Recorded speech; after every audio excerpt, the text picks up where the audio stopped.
seorang raja berucap dalam Dewan Undangan Negeri yang mana lebih kurang menjual nama rakyat, bahawa rakyat Johor akan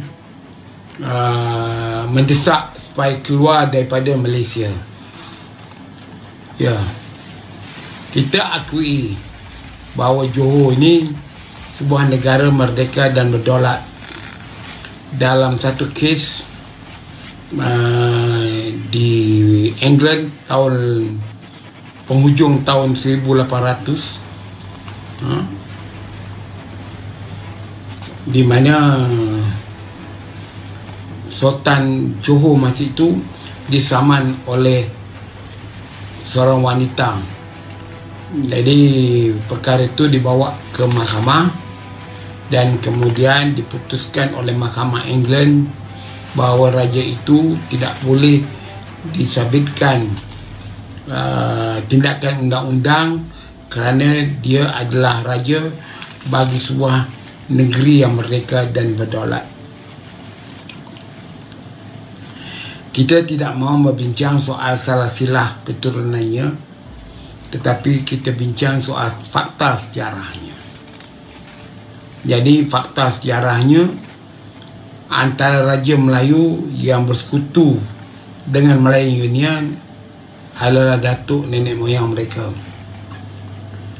Apabila wakil kerajaan Queen Elizabeth datang ke tanah Melayu, dia turun di Port Sydenham, sekarang dipanggil Port Klang. Aneh dia, wakil itu pergi ke Johor Bahru dulu untuk dapat tanda tangan Sultan di sana. Kerana apakah yang perlu dia pergi ke sana dahulu?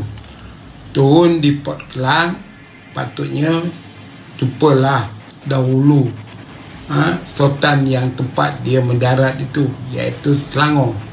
Tapi tidak, dia pergi ke Johor Bahru, ambil tanda tangan Sultan sana.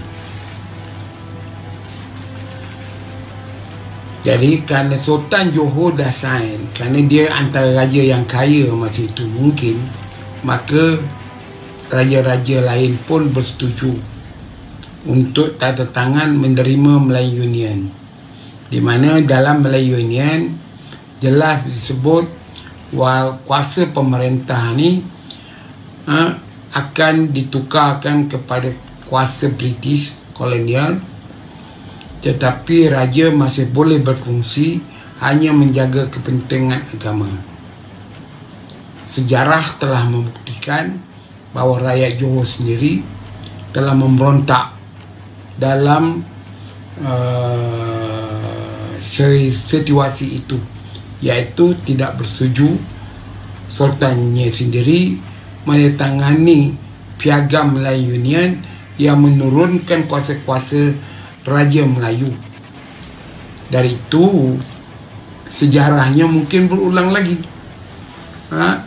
Kalau dulu rakyat Johor bangun memberontak menentang rajanya, malah sampai ke satu peringkat rakyat Johor membuat kenyataan akan menurunkan rajanya jika terus berpegang kepada prinsip menyokong dan menandatangani Melayu Union. Itu berlaku tahun 1946. Hari ini Raja Johor pula bercakap atas nama rakyatnya akan mendesak nak keluar daripada Malaysia. Ya. Apa yang saya nak kata, sehingga hari ini belum ada lagi demonstrasi, tunjuk perasaan, sokongan terbuka rakyat Johor Darul Ta'zim mendesak supaya konsisten dengan keputusan itu. Malah Dewan Undangan Negeri Johor juga tidak membahaskan titah ucapan yang diperbuat oleh sultannya. Jadi tahun 46 rakyat Johor nak buang rajanya kerana menandatangani Melayu Union. tahun 2022 rajanya menggunakan nama rakyat nak keluar daripada Malaysia. Alasannya agak menarik juga untuk dibincangkan. Banyak perkara-perkara infrastruktur di Johor itu tidak dilakukan oleh kerajaan persekutuan. Permasalahannya, Johor banyak melahirkan pemimpin-pemimpin besar.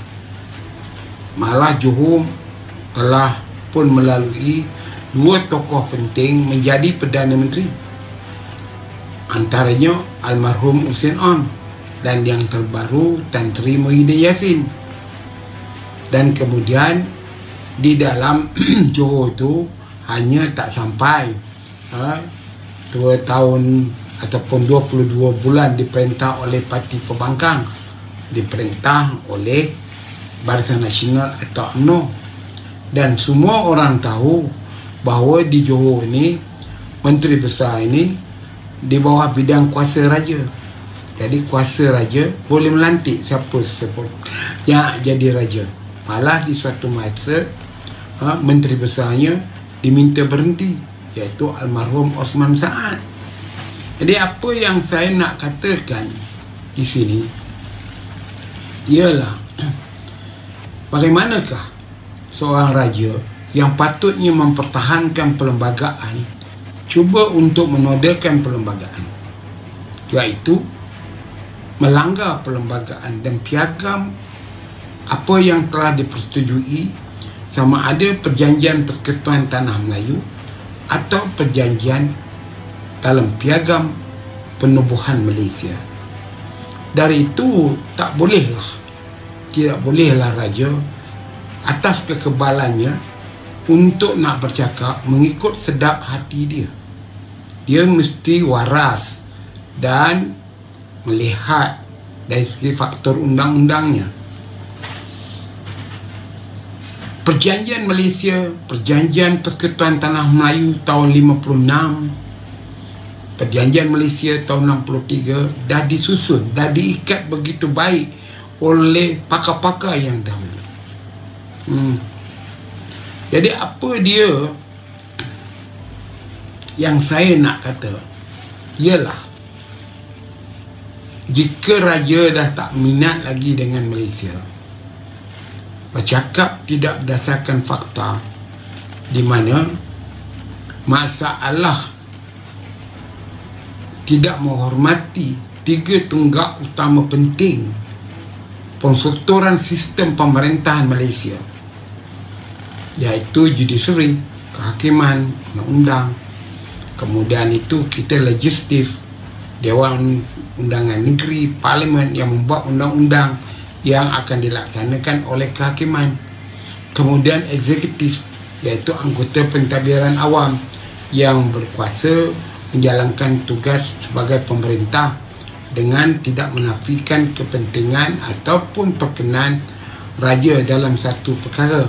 Itu sebab mesyuarat kabinet kena menghadap yang di-Pertuan Agong, mesyuarat Exco negeri kena menghadap raja-raja Melayu dan ataupun yang di-Pertuan Negeri untuk dimaklumkan apa tindakannya. Jadi tak timbul masalah yang dibangkitkan oleh seorang raja ini. Patutnya apa yang dibuat oleh raja ini arahkan eksekutif, tak perlu nak ugut-ugut kerajaan. Kemudian kita pun tak tahu yang mana satu. Jadi inilah masalah penyatuan Melayu. Kita tahu raja ni punya masalah, rakyat tahu, tetapi rakyat takut untuk nak bercakap. Raja ni juga sibuk, tak persen, tak kontrak niaga dan sebagainya. Masalahnya kita dengar juga bagaimana peniaga ini kemudian itu nak dibolot olehnya. Semua orang tahu, tapi orang tidak berani untuk nak bercakap kerana kita ada Akta Sultan. Tetapi di dalam keadaan sekarang, rakyat harus berterus terang, kena bercakap menasihatkan raja. Kerana raja dalam dunia ni dah tak banyak dah. Saya tidak bercadang, untuk nak cakap lebih dari itu. Tetapi tidak wajar bagi seorang raja untuk nak ugut bahasa yang agak tidak mengikut kehendak perlembagaan, percakapan yang dilihat sebagai anti perlembagaan, iaitu nak keluar daripada Malaysia. Tak ada siapa pun negeri dalam Malaysia ini boleh dikeluarkan dari Persekutuan Malaysia kecuali dengan sokongan 2/3 ahli parlimen di sidang Dewan Rakyat. Jadi janganlah pandai-pandai cakap soal infrastruktur di Johor. Kalau dah sangat banyak duit, dermalah kepada kerajaan. Kalau saya seorang raja pemerintah yang kaya raya, saya beritahu dengan rakyat saya bahawa sejumlah banyak ini income tax saya telah bayar. Saya menyumbang kepada kewangan negara berjuta-juta ringgit. Ya, soalannya, adakah mereka bayar cukai? Itu yang soalannya. Baiklah, jadi saya harap tuan-tuan pertahankanlah institusi Kerajaan Melayu Beraja ini. Pedulikanlah perbuatan atau sikap seorang daripada 9 Raja Melayu ini.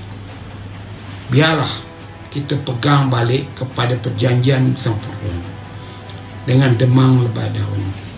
Peganglah erat-erat, kuat-kuat apa sumpah setia kita antara demang lebah daun sang purba, antara rakyat dan jelata.